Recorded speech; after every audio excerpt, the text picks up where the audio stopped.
Hello and welcome to the next episode of Cylinder Radio. I'm your host, Will Roosh, high school teacher in Los Angeles, and my guest today, I'm very excited to talk to. He is an advocate and educator on trans and sex issues and a pornographic film actor, Buck Angel. Buck Angel, thank you so much for being here. I'm really excited to talk to you. As I just said before I started recording, this is trans issues are complex. And I've had several trans people on my podcast to talk about this from all over the kind of ideological spectrum. And your approach is, I believe it's the best. I believe Thank that the you. way you're approaching this, sir, is the best way to get to where we want to be, which is equal rights for all Americans. So That's right. can you introduce yourself to my audience? It's going to be perhaps people who are unfamiliar with what you've done, because a Great. lot of educators and things like that. Tell us a little bit about your background, and then we can get into what actually is your approach when it comes to issues around trans rights and kind of working our way through these culture wars on this issue. First off, I totally appreciate you having me on, and it means a lot to me because I like that your audience might not know who I am. That's super important because now we're building a bridge, which is really my work is about building bridges between the huge divide that we've created. So I am a transsexual man who transitioned from living as a female to living as a man 29 years ago. I have had a wonderful transition. It changed my life. I cannot say anything except wonderful, amazing things. It saved me. It actually saved my life. And because of that, I became I started in pornography, which is a whole other story. But from there, I created, a brand, and I really started to talk about sex, how it was so important to me, and how it helped me really just learn to love myself and not have to really conform to this idea of what is a man. So, because for people out there who don't know, I didn't get what we call bottom surgery, so I still have a vagina, and I'm okay with it, and I learned to be okay with my body in a different way. And so really advocating for learning how to love your body, and that can be with anybody really, because everyone has body issues. So with that, I started really just becoming more of a I don't want to say educator, because I don't want to take that away from people like you who actually go to school and earn a degree and all that.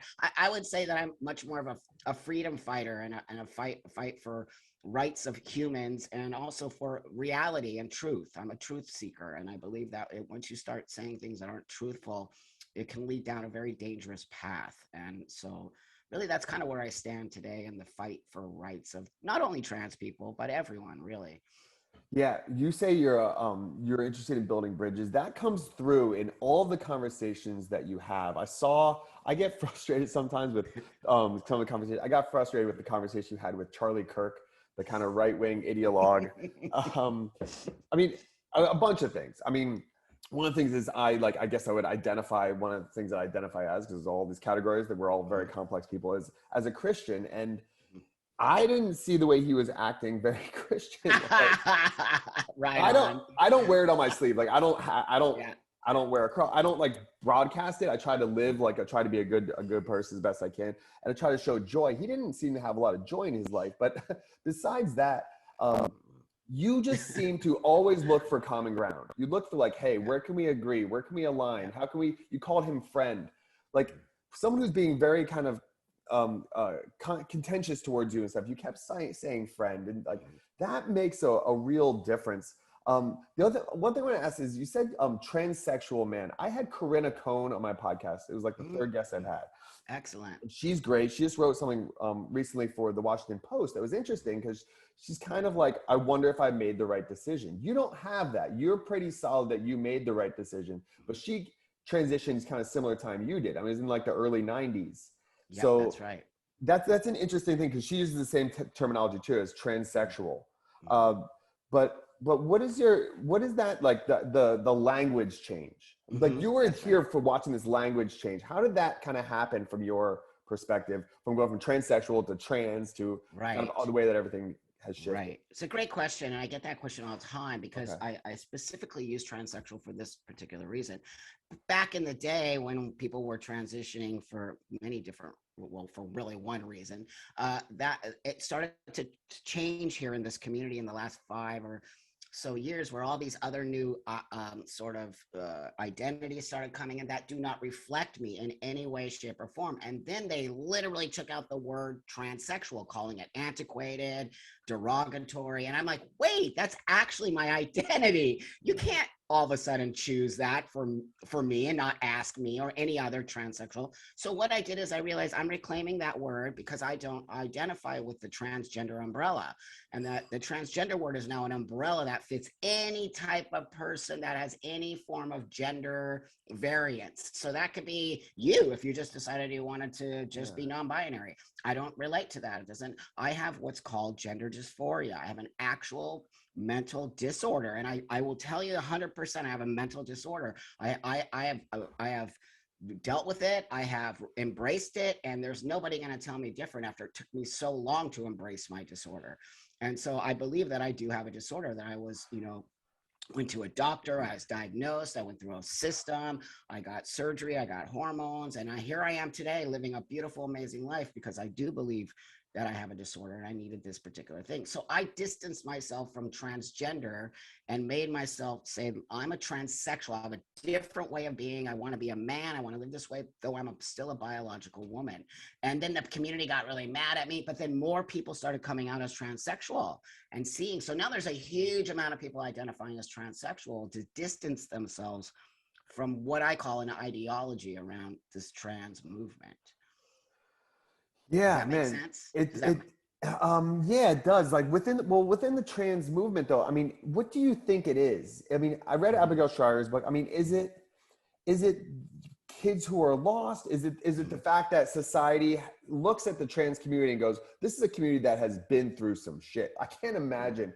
Actually, I want to get into. Actually, I'm kind of all over the place. But what kind of stuff, Buck, did you experience in the 1990s as far as like bigotry, discrimination, stuff like that? Oh I mean, my God. Like, actually, horrible, you know right? what's so interesting to me? I'll tell you, and I'm so honest, I feel like I get more of it today than I ever did back in the day, which is so fascinating to me. And more of it from a trans space, which is also, there's people in the trans world who don't like me because I do speak out about certain things they're trying to hide or lie about. And I've never lied about who and what I am and where I come from. So that being said, in the 90s, yeah, of course, people freaked out. They didn't like it, but there was so few of us. So very, very few of us. And I had to fight a system that didn't even exist. I actually was part of building the system. Yeah. I was the first person here in Los Angeles to get the top surgery from my doctor, to get the hormones from my doctor, who also called me a guinea pig.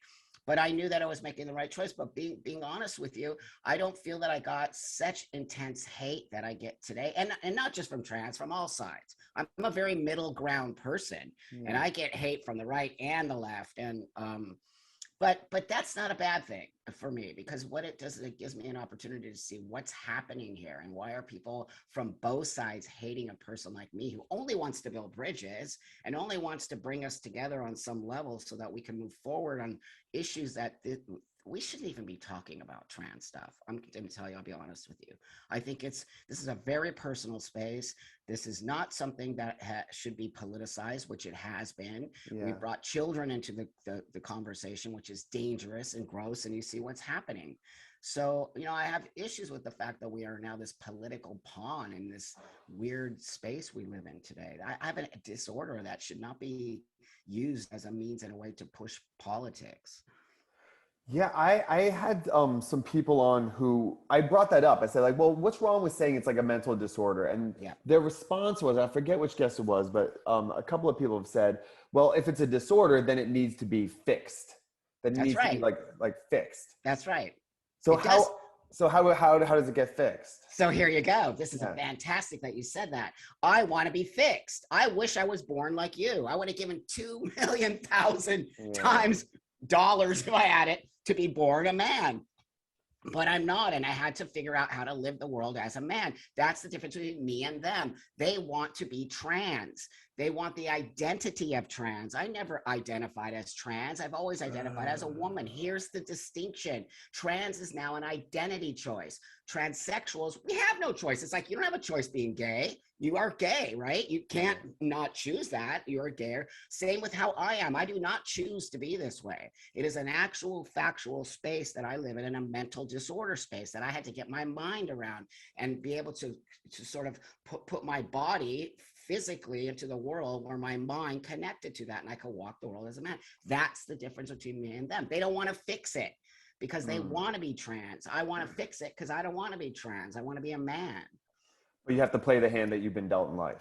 That's right. I'm like right. with anything. If you're a diabetic, you got to shoot yourself. You can't cry about it and be like mad, because if you do, you're going to lose your arms, your legs, you're going to die. Same with me. I can't cry about it. Either I'm going to take the medicine, do the things I need to do in order to, and I did it. And I proved to the world that this is real, that I could actually fix it on some level, and I could become a very, very, very competent person, which I have proven. Someone who didn't graduate high school, someone who was told they were never going to be anything or amount to anything. I disproved it all only by changing my physical appearance in order for my brain to be able to walk with my body in a way that doesn't make me feel lesser than. Yeah, I think people are just so, especially like teachers, like we're a very sensitive lot. Like we're the softies, you know. And when you hear a community that's been so just crushed throughout history and ignored and things like that, and you look at the rates of depression and things like that, you go, oh well, let's be kinder to them. But being kind gets mixed up with just letting, like, not giving pushback or not giving them reality. And that's not kind to me. And that's where I get some trouble, because I push back on some of these things with educators, and then they call me, you know, a transphobe or a bigot. And it's like, no, but like, you're not. You're not. There are people like you, Buck, that exist. So when I have a wide array, you know, Xander Kagan, like all these other people that are in my life that I talk to, like, well, what do you do with that? And a lot of these people, these educators, don't have any like trans friends. They don't have anybody in their circle that are trans. They have a few students who come out, and then they just want to overly support that student, everything they want, because they're scared, their heart hurts that person could end up hurting themselves or something like that. You know, I'm going to backtrack a little bit on this. Please. We are not that marginalized a community. I have lived a beautiful life. I keep telling you that. Yeah. This mantra that we keep putting out there is so destructive to our community, because you're teaching kids to be victims right now. I don't do that. I teach these kids to be badasses. I say, get your ass up. So what if you're going to walk into Starbucks and people are going to stare at you? Who cares? Do you know that they stare at everybody? It's not just you. You think you're that special? You're not that special. People stare at people for whatever reason. You don't even know. You might be really handsome and they're staring at you for that way. They don't necessarily say thinking you're trans. So I really come to it in a way that says, you're victimizing my community. Don't do that. We are not victims. We are very powerful people who can walk the world like everybody else. And there's no need for us to be. So I disagree with this idea that, oh, we've always been so marginalized. Oh, I can tell you that gays have been more marginalized than trans people, because the trans community has been so small. We have just made ourselves look like men and women and walk through the world where no one even knew about us. It's not until today that all of a sudden we're so victimized and we're such bad. We've always figured out how to walk through the world. We've always figured out how to use the toilet. We've always figured out. So these new trans ideology goes against everything I've proven that's wrong. That's just not true.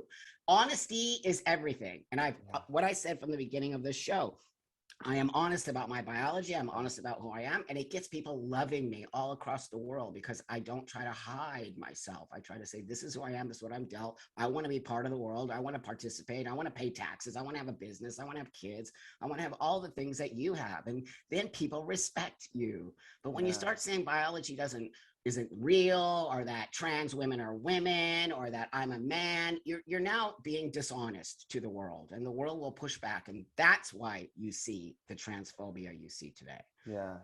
You know, I love that. I've had I talk about racial issues too, and I'm like, waspy white guy, like, but I think these issues are human issues.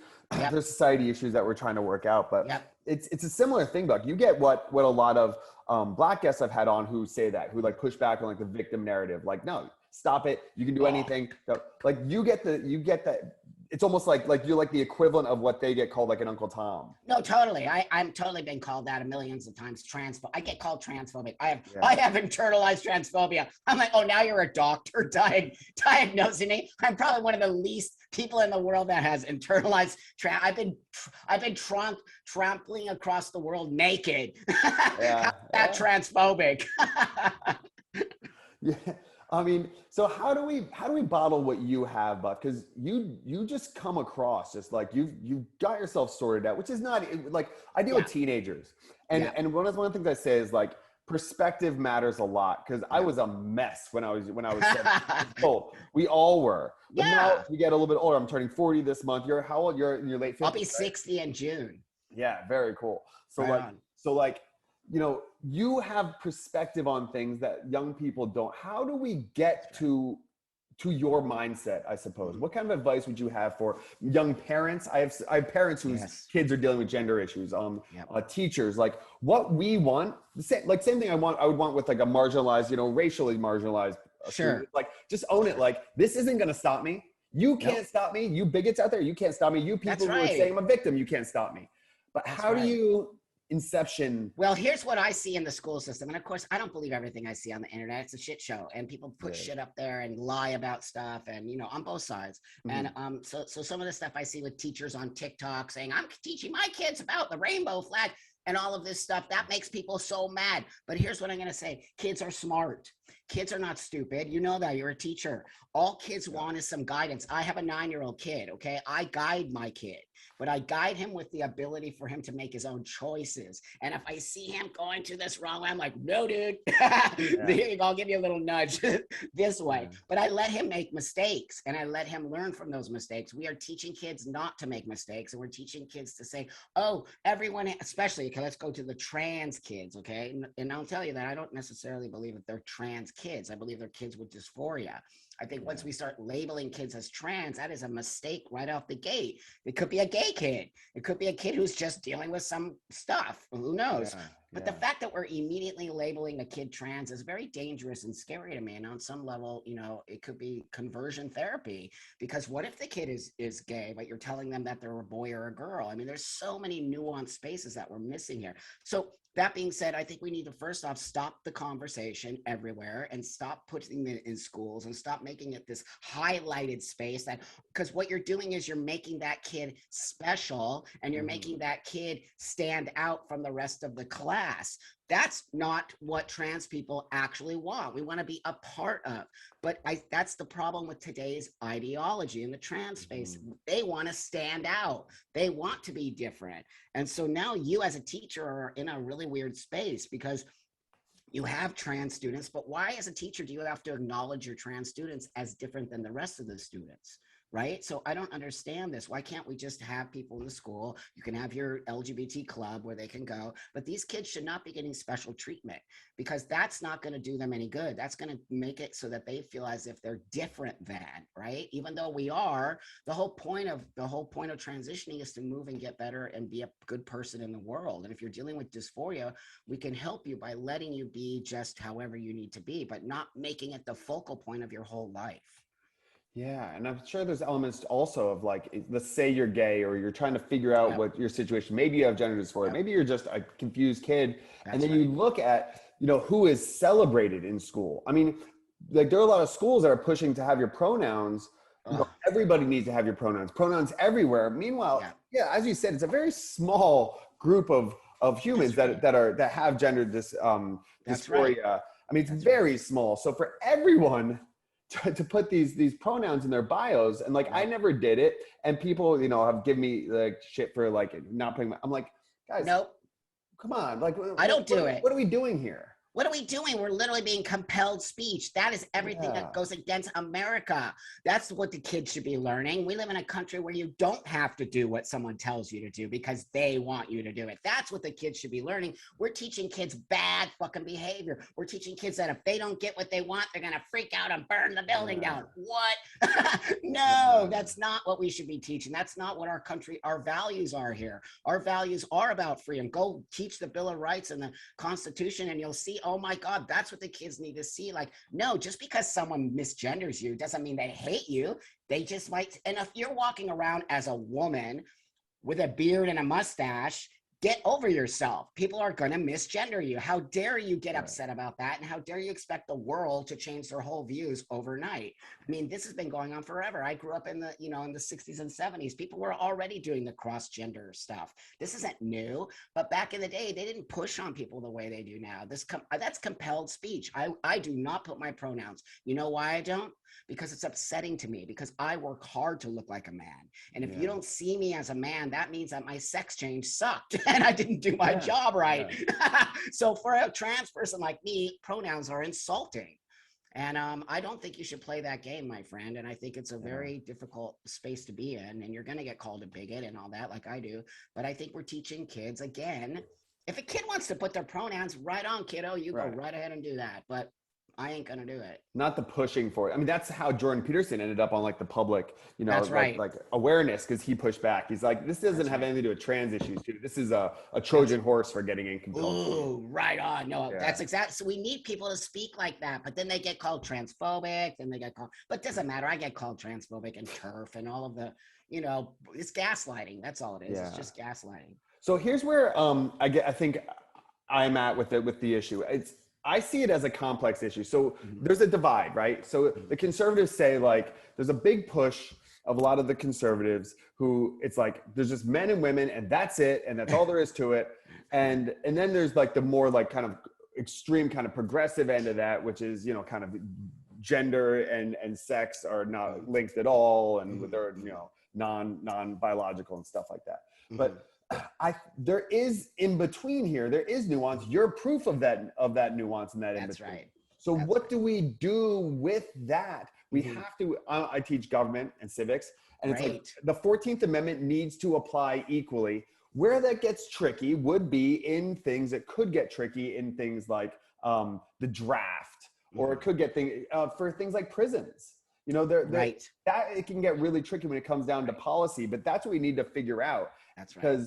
Because I think there's not a clear path through for all that. So when it comes to like the kind of conservative arguments, when they say like it's just man and woman and you're just kind of whatever it is, like I don't know, how do you deal with the conservatives? Feel like I know how the kind of woke left deals with you in that kind of way. But how the kind of more hardline conservatives, how do they deal with you and how do you deal with them? So we had spoken about that, how I was on the Charlie Kirk thing, and I'm going to use him sort of as an example because he is hard right Christian, no nothing but man and woman, and you can't be. So what I've learned is to sort of just listen to what they're saying, right, and then come back with a way of this. Look at me. Look at me. Yeah, men and women. That's right. I believe in biology. I'm an actual biological female. I will never deny that. That right there immediately opens them up to listening to me because I'm not denying that men and women are really biologically, that's the space. But at the same time, there are people like me who don't fit into this space that we are told we are. So, and it's a very small amount of people. What you see today is not a representation of the trans community. Those people are not like me, and those people have an agenda and they have an identity choice. So I always come back to me, my mental disorder, being honest about my mental disorder, that's all they want to hear. They want to hear that you have a disorder. They do. And then once you acknowledge I'm a biological female, I have a disorder, and it's not appeasing them, it's being honest to them and saying, I am not in any way against what you're saying because I do believe in biology. But what I'm saying to you is that I don't fit into that space. And that's the part where you have to come and try to meet me now, because I came and tried to meet you and I'm willing to do that. But you now have to give me an inch and come back over to me. And you have to acknowledge the fact that, wow, Buck did do something that's very profound, and Buck did become this person, and Buck does participate in the world, and Buck isn't a person that shouldn't be here. And then once I sort of show that, I have a kid, I have a wife, I'm married, and I'm sort of a normal type person, on some level that brings them back down to this place that says, oh, I see you have a disorder. They need to have it put in a nutshell, and again, I don't want you to think I'm just like bowing down to them, and it's not that. I'm explaining it to them in a way that they can understand. It's like kids. You can't go teaching geometry to third grade. You got to do it in a way that's Legos or something, right? Like real basic. So I've learned, and I really will. I love sitting down with the hardcore conservative right side. I love it because they actually have the conversation with me. The left doesn't have the conversation with me. They just shut me down and call me all kinds of names, which is so bizarre to me because the left was never that way before.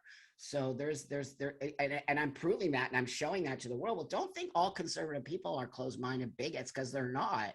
They just have a way of being that I've learned to sort of, and it's more important to me that I educate those people than educate the woke, because the woke, they're constantly changing. They're spinning out. Yeah. The conservative hard right, they've always been straight on course. And so I think all they want is reality, and they don't want lies. And we are creating lies in the trans community when we say biology is a social construct. That pisses people off. Yeah.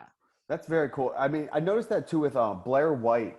She did some videos for like Daily Wire or PragerU or something like that, and they got a lot of support, like a lot of like love from conservatives. That's right. So what you're saying resonate. That seems spot on. Is you have to find like that shared values, those common core values with someone, and then they'll go, okay. Oh, that's right. I'm teaching somebody about Christianity who doesn't know it or has a really weird feeling about it. Like, no, that's not what you said earlier on. That Charlie Kirk doesn't have true Christian values, and I knew that walking into it. He's no way. That's not Christian. Christian Jesus was about love and happiness and teaching, and he was friends with prostitutes. Yeah, come on, man. Jesus was a cool dude, man. Yeah. And then like you're spreading lies in his name. Like, what are you doing? So I know that, it's just a way that I'm willing to do the work, my friend, because I care about trans, and I care about what happened to me. And I care that there are kids out there, who are just like me. And if they get mixed up in all of this ideological nonsense, then they're not going to be saved. And somehow they're going to get swept into something that's dangerous and wrong. And, half these kids that are transitioning right now, and not on medical transitioning, but identifying, in 5 years, they'll go back to living in their biological. And who's going to be here to clean all that shit up? Because they're messing everything up. And I'm the guy, and a bunch of us, not just me, a bunch of us, we're sweeping behind them like Jesus, because they're just wreaking havoc on all of what we have built. Not only me, but many of my trans elders have built a space where we can live happy today. We do get surgeries, we get everything we need. I didn't get any of that. The kids are missing that. They think somehow they're victimized on you kids get your insurance paying for your surgeries. Are you kidding? What more do you want? Yeah. Yeah. That must be really frustrating. Yeah. That must be within like your community. You, as you said, and I knew you from back in the day. I think on like the Howard Stern show or something. Yeah. On early Joe Rogan Experience. Yep, that's right. Yeah. Totally. When I was fighting for all of our rights back then, but they seem to miss that now because I'm not on board with their way of speaking or their identity choice or whatever. And they need to realize that trans is not a monolithic space. I don't belong to a cult. I'm not going to be told what to do. This saved my life. I'm an individual before anything else. And I will not support a community that lies and is deceitful. And that's what I see happening. That's why I went back to gay rights. I went really back to that part of the community that I feel really, really, the gay men were the ones who embraced my transition. The gay men were the ones who lifted me up. The gay men were the ones who helped me get to the space I'm in today. So I will not forget that. There wasn't the trans people that did that for me, because it wasn't very many of us back then. But it's always been gay men who have really, really been very powerful in helping me find my space and my voice. Yes. And so when I see the way trans people talk about gay and homosexuality now, it's so disturbing. It's disturbing. Yeah. And maybe like a decent fraction of them are gay, and then they're transitioning and they're like not sure if they made the right decision. And that's right. Yeah. Detransition. 28. The kid just wrote me now. I'm friends with a bunch of detransitioners. Now the group is up to 28,000 detransitioners in a detransition group on Reddit. I mean, come on, man. Let's just be real here. And I'm not going to shut up. I'm just not going to shut up. I'm going to keep saying it until we get our shit together. We cannot be giving kids hormone blockers, and then at 17 or 18, they're like, I'm really not trans. And now I'm all messed up from taking. Yeah, like, what are we doing? That's so crazy. These are kids. You teach these kids, 17 and 18-year-olds, who are getting top surgery at 17, and then at 22 going, I made a mistake. This is not a kind of mistake you should be making. Like, how are we even letting kids do that? It's the parents and the adults are not really paying attention here, and it's frustrating for me. Yeah, I saw someone posted a meme. It was like having a trans 4-year-old is like having a vegan cat. It's not the cat. It's not the cat's decision. There's this family now. Look at Blair White's new video. There's a vlogger YouTube family that's the whole family is trans. The dad came out as trans, then the little 4-year-old came out as trans, then the 5-year-old. I'm like, what? This is sick. This is why people don't like us, my friend. This is exactly why. It's a joke now. Yeah, I have that image of you with the brooms behind you. That makes a lot of sense. The thing I talk about in my civics class is lines. We all have different lines that we draw. Yeah. Okay, so if you're more conservative, your lines will be over here. You're more liberal, your lines are over here. We all have these lines, and you seem to have drawn a line. You drew a line in the sand of this is where my stance is, and then they got mad at you for drawing a line. It's kind of like with Brett Weinstein. Oh yeah. So Yes. Brett, I mean, he was, he's a very progressive guy, and he was at that university. But then he drew a line and just said, "No, this is my line." And they came after him. Like, you almost can't draw a line to that whatever that woke left. Like, you have to, and that's just something that just. You have to be. You can draw a line, and Brett did with his wife, and they started their own podcast. They're good people. They're friends of mine. I really like them a lot. I don't agree with everything, but that doesn't mean you can't be my friend. This idea that all of our friends have to agree with us is the most insane. Again, you have to remember how old I am. So I have learned. I'm mature. I'm a mature person. I'm an actual mature person. So I've learned a lot through the years of life that I've had. So that I always remember I'm talking to 20, 25-year-old kids. And these kids are angry at me because they don't have the maturity at some level or the life experience that I have. And so that's where I have the compassion for them. I get why they're angry at me because they somehow think what I'm doing is against them and they don't have the life experience that I have. And I can look, I've already seen what they haven't seen, if that makes sense. I'm already lived where they're going, but it's just bizarre to me that they don't see that coming from me. They don't see that. I've already been there, my friend. So what you're seeing, I've already seen. And so I'm telling you that that's not actually reality. But it's just, I think, normal in communities, right? The elders get pushed out, the old voices are looked down upon on some reason, or that we're just antiquated and old and we don't know anything. That's where the wisdom lies, though, and wisdom is different than knowledge. Wisdom is from life experiences, and that is invaluable. These kids, that's what they need. They need wisdom. They need that perspective.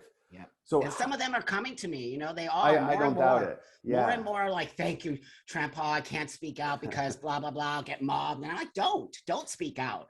Just do your thing, kiddo. I'll take all the hits. I've learned how to do this. I'll block those things for you while you go to school, become a lawyer. We need more lawyers, doctors. We need people, go get your shit together, get out of it. I beg them to get out of Facebook, all that, get out of the community, start having friends that are not trans, start going and, getting into the world and travel and do things that will make you a person, because this trans thing will wear off and you won't be so special anymore. And you'll be standing there going, but right now, if you go to school and get a degree and move, you will be such a great person. The whole point of transitioning is to transition to be happy, not to be angry. So I'm like, why are you kids all so angry? You really don't have anything to be angry about. Honestly, you don't. That's such a great message. And I just think that the more we can get that message out to young people. So what advice would you have to a teacher or a parent who has a kid who is lost in a bunch of different ways, and within that kind of that journey of like, who am I? What is my place in the world?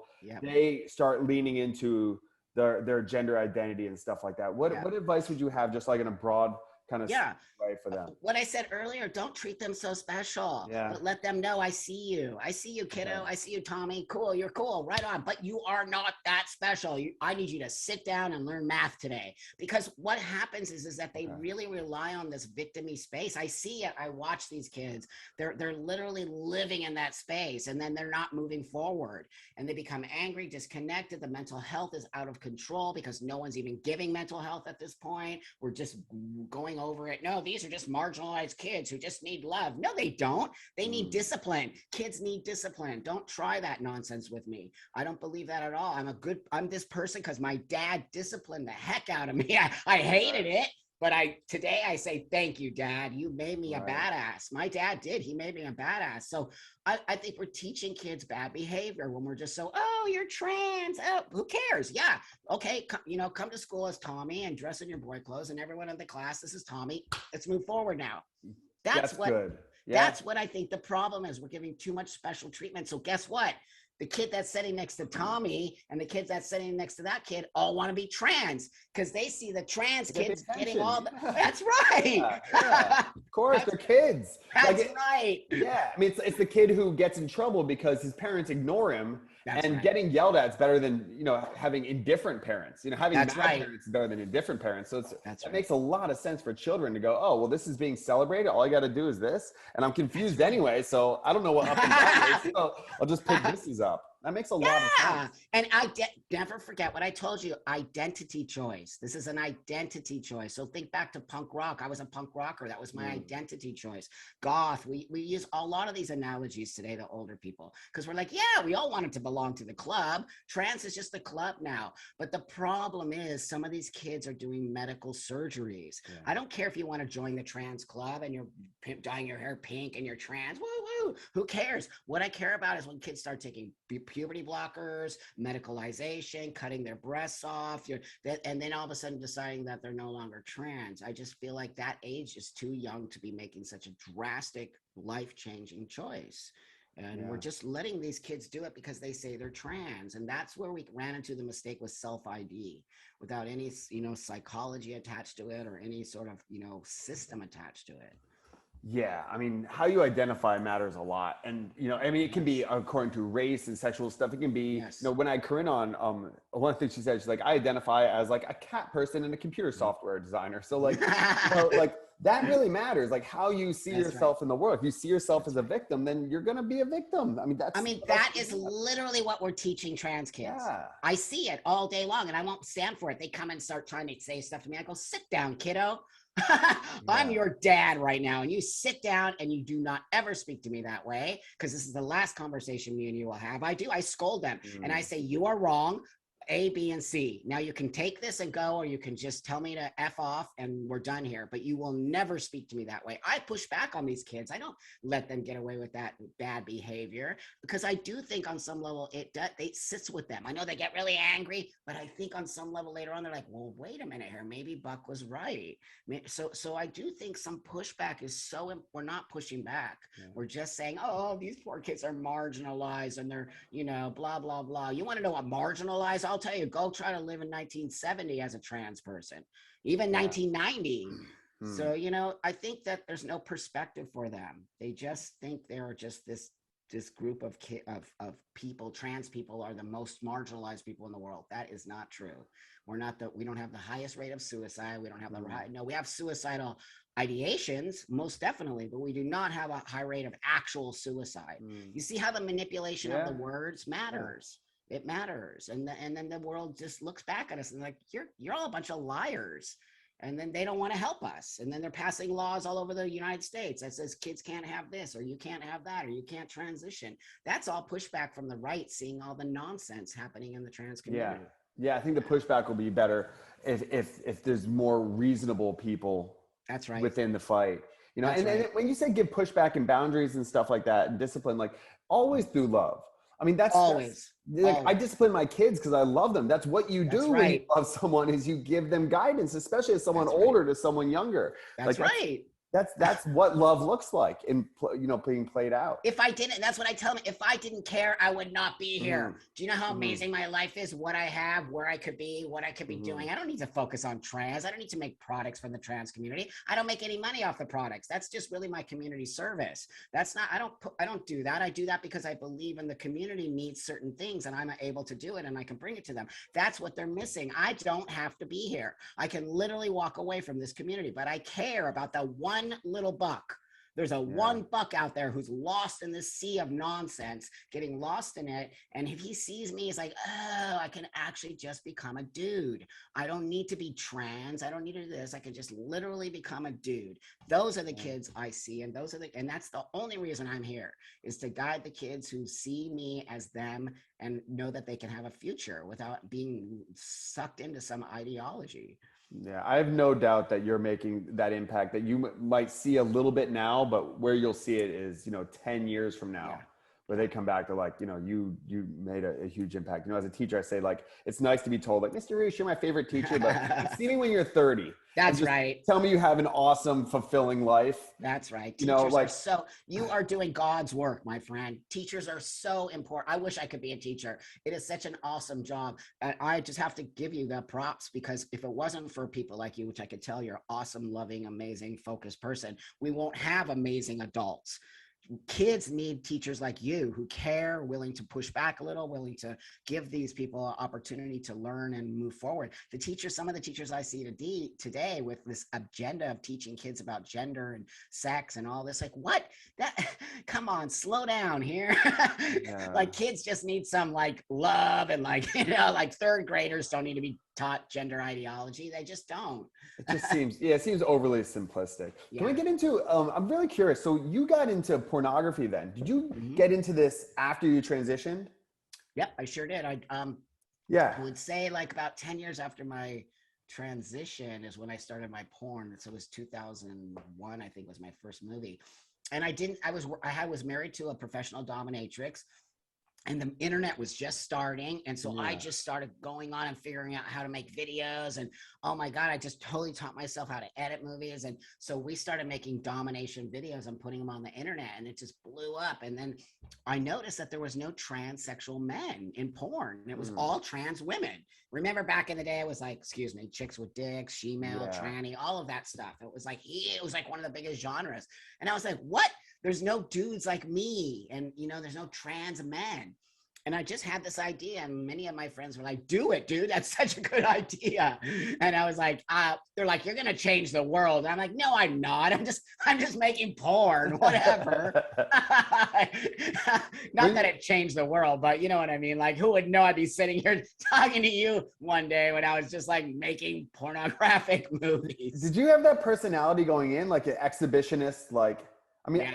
I would be nervous, let's just say. Like, It was weird. I wasn't, which was Huh. so weird because, remember what I said earlier? Sex is so important to transition. That's why I got into creating sexual products Yeah. because I believe that really learning how to have sex with my own self and with other people without feeling embarrassed or shamed or any of that has opened up the whole world for me and why I am a happy guy and why I can speak and be not worried what people think about me and walk around the world naked because I really just put myself out there.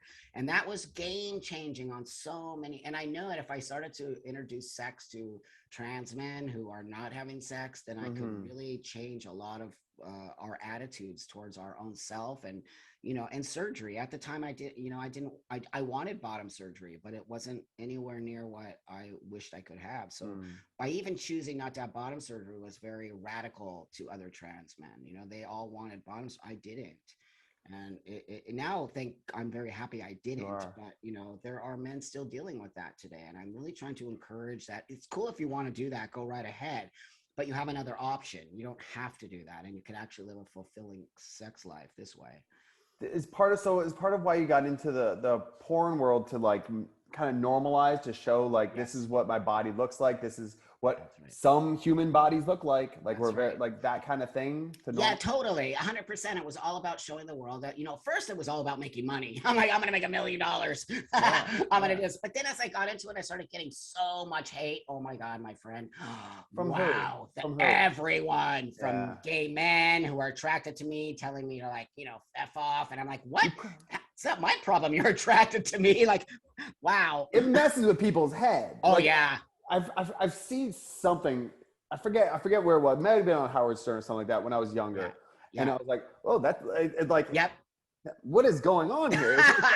It's kind of disjointing, I guess, to some degree for people. And in their headspace where they get there, they turn into anger.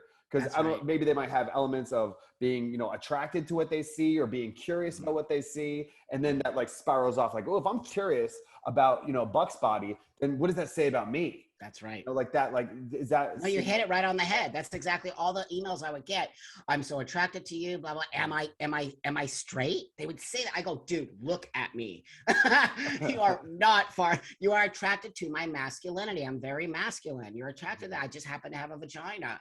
So then men would start to want to have sex with me. And when they had sex with me, they were like, oh my God, like, wow. Like pretty much I had sex with all guys who'd never had sex with vaginas before. Yeah. I was like their guinea pig.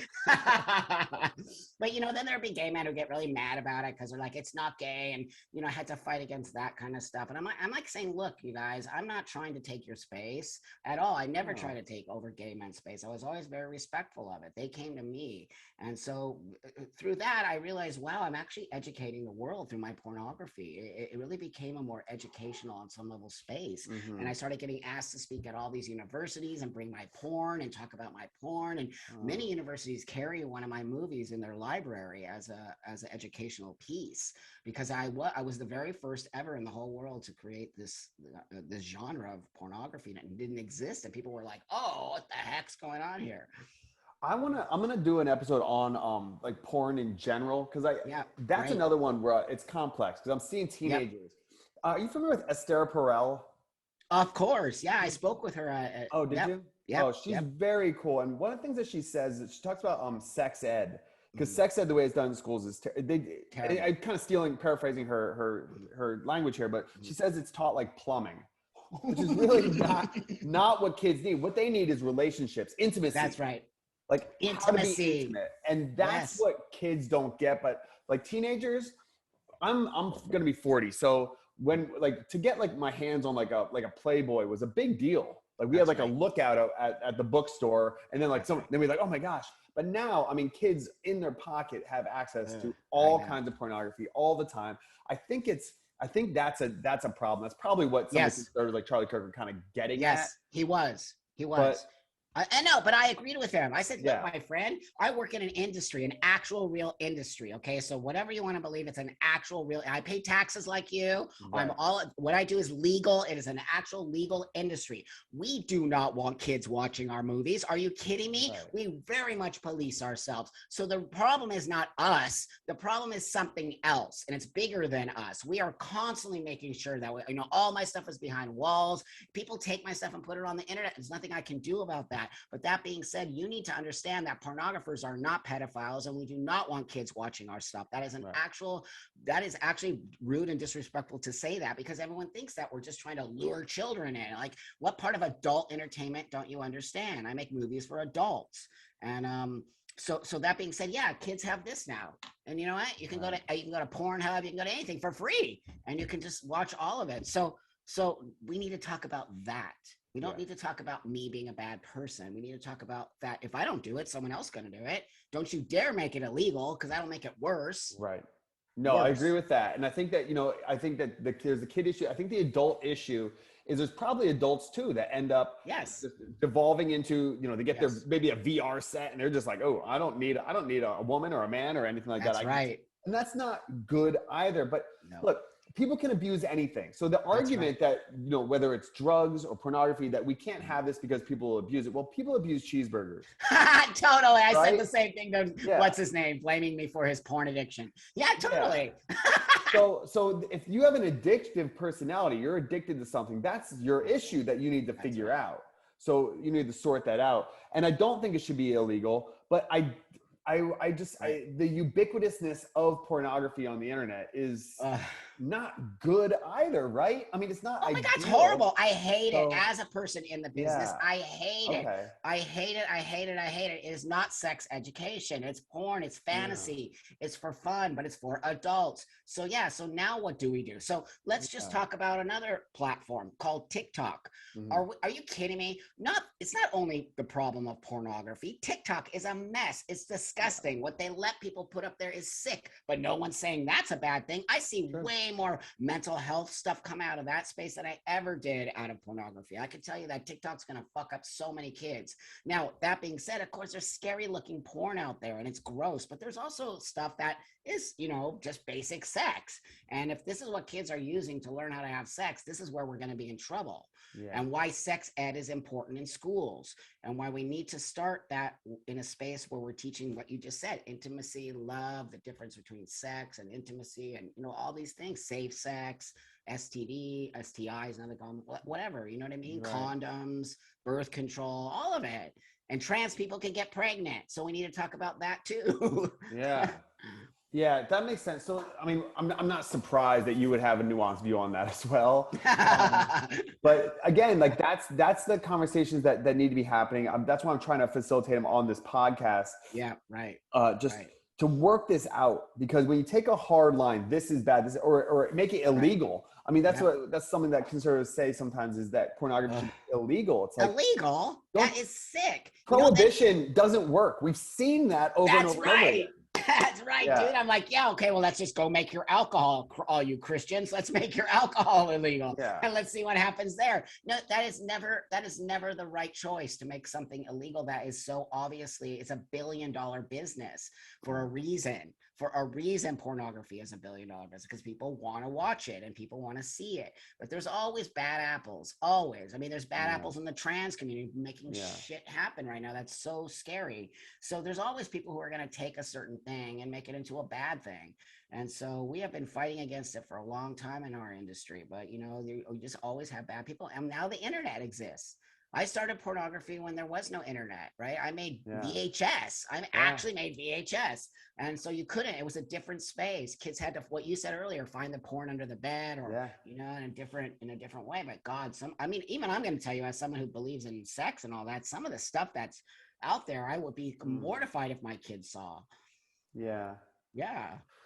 Well, you know, life is messy.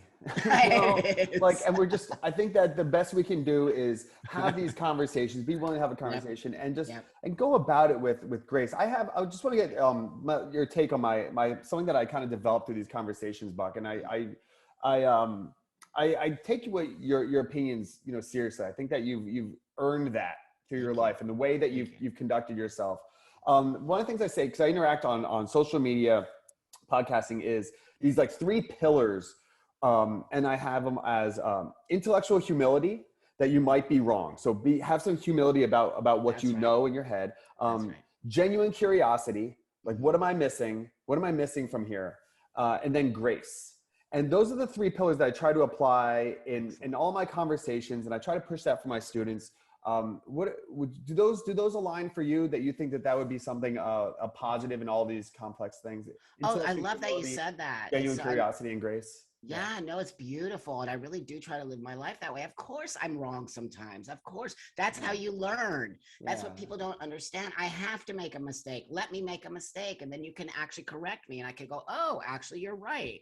I should have thought about it that way. And then I have tons of curiosity. I'm a very curious person, but I'm also a person who believes in truth and facts. And that really is how I live my life. But I'm very curious. But now today, you get so many opposing facts, right? So it really is a difficult space sometimes to find the truth hidden between people putting out a lot of bullshit.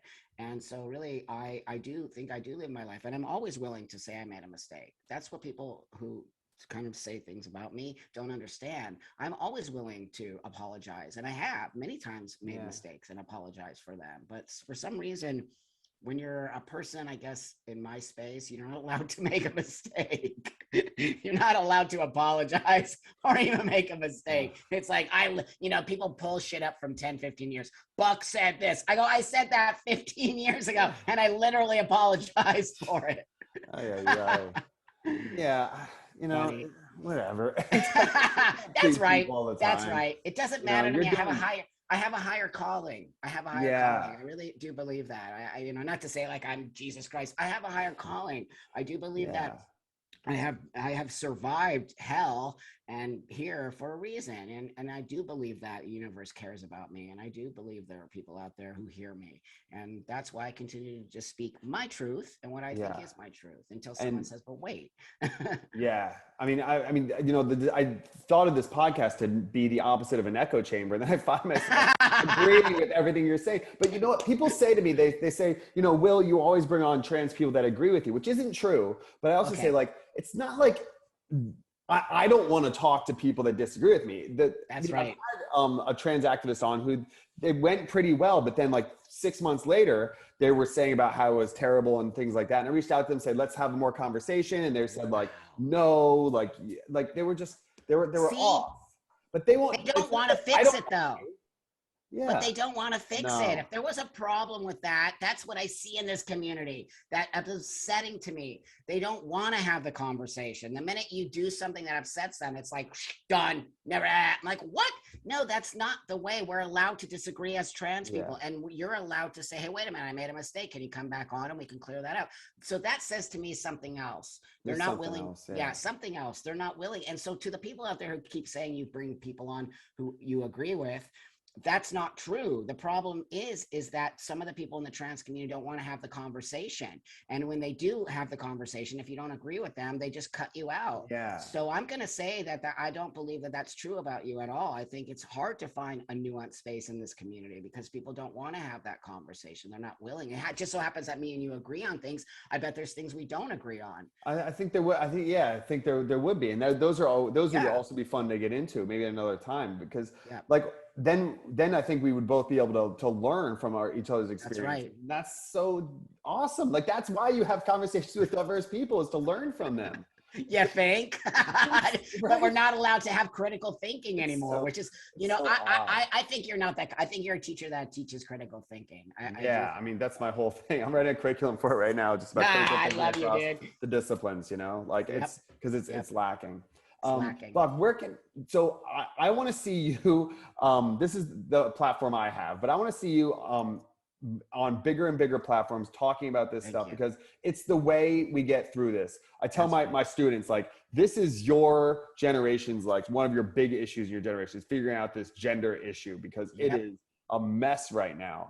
People Mess. are digging their heels in and whatever it is. And That's you right. are a bridge builder. You said that, Buck, and I think it's spot on. That's exactly the way you come off. And you come Thank off you. with a ton of joy in your life, which is Yeah, I'm happy. ironically missing from the Christian when you had that conversation. That's one thing that I think you're supposed to get. If you actually believe like the word of Jesus and stuff like that, then you go, oh, okay, well, I should have a lot of joy that this person loves me and everything like that. But That's right. why are you so Why are you so angry? That's why I say to these kids, why are you kids so angry? You got Yeah. everything you need. You're being angry because you're not understanding what you have. You have no gratitude. You have complete total entitlement. And entitlement keeps that. You have entitlement because there were people who built this space for you. And now you're looking at us like we're all just a bunch of fuddy-duddy old farts and get out of our way. And I've had a kid tell me to sit down and shut up. I'm like, wow. Wow. But it's all good. It's just, I just know I'm loved. I am very loved. And I know that. And I feel it. And I know. Well, you put it out in the world, man. You put it out in the world and you get it back. So That's right. how can people connect with you, your work, see what you're up to and things like that? Yeah, right on. Thank you. Buckangel.com is my website. And then I have Instagram, Buckangel, and I have Twitter. Well, watch out for Twitter, Buckangel, and Facebook, Buckangel Official, which I don't do a lot of Facebook, but I would say I'm mostly more on Instagram, but I might be losing that account soon too. So who knows? Like my voice gets shut down constantly. It's scary. Yeah, we find ourselves in a strange spot. I can't imagine just watching the whole thing play out. It was really wonderful to have this conversation. I enjoyed it. Thank you, sir. Thank you. It was very, very cool. Yeah, you're great. I really appreciate you. And I hope that this opens some people's eyes up to another perspective, and maybe it can help them with their own kids or kids in their life or trans people in their life or educators or whatever it is. So, right on. That's why. Thank you. It's so important that you see my voice that way, and I really appreciate that you give me the space. So have an awesome day, my friend. See you, man. You too. Take care.